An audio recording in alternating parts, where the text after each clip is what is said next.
Apabila kita menyebut Olimpik, kita terbayang stadium moden, sorakan penonton, dan atlet yang berlumba mengejar kemenangan.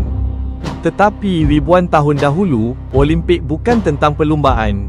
Ia adalah satu upacara pemujaan kepada para dewa Yunani. Di Yunani Purba, Olimpia bukan dibina sebagai stadium. Ia adalah sebuah tapak pemujaan. Di sinilah api dinyalakan, korban dipersembahkan, dan manusia tunduk kerana takut akan murka para dewa. Olimpik bukan hiburan untuk penonton. Ia adalah satu ritual untuk menunjukkan ketaatan dan memohon restu kuasa yang mereka sembah.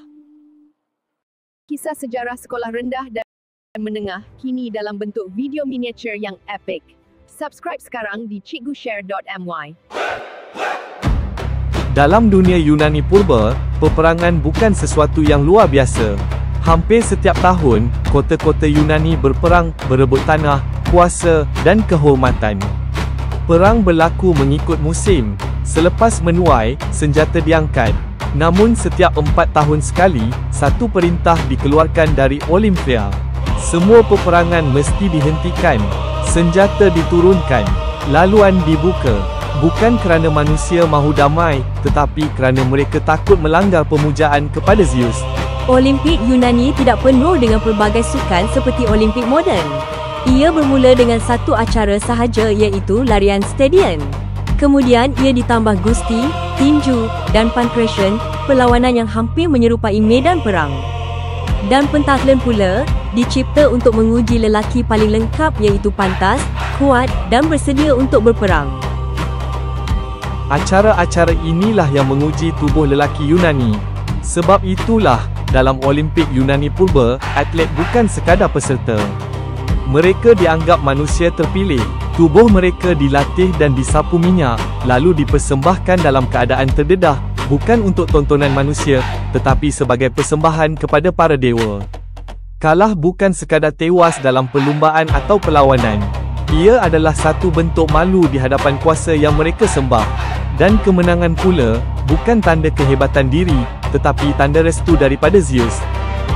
Apabila Olimpik berakhir, kemenangan tidak berhenti di Olimpia. Pemenang pulang ke kota asalnya bukan sebagai atlet, tetapi sebagai lambang kehormatan. Mereka disambut dengan penuh hormat, diberi layanan istimewa, dan dianggap membawa restu kepada seluruh kota. Ada yang dibebaskan daripada cukai, ada yang diberi tempat duduk bersama pemimpin, dan ada yang diabadikan dalam bentuk patung. Kerana dalam kepercayaan Yunani Purba, kemenangan di Olimpik bukan milik individu. Ia adalah tanda bahawa kota itu telah diperhatikan dan diberkati oleh Zeus. Hari ini, Olimpik dikenali sebagai pesta sukan dunia.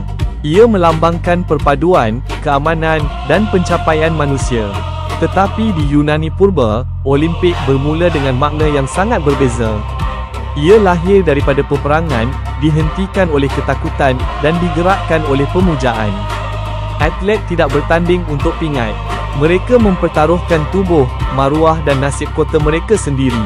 Api yang dinyalakan hari ini pernah dinyalakan untuk memohon restu dan elak kemurkaan Zeus. Olimpik bukan sekadar warisan sukan. Ia adalah sisa sebuah ritual pemujaan lama yang masih hidup dalam dunia moden.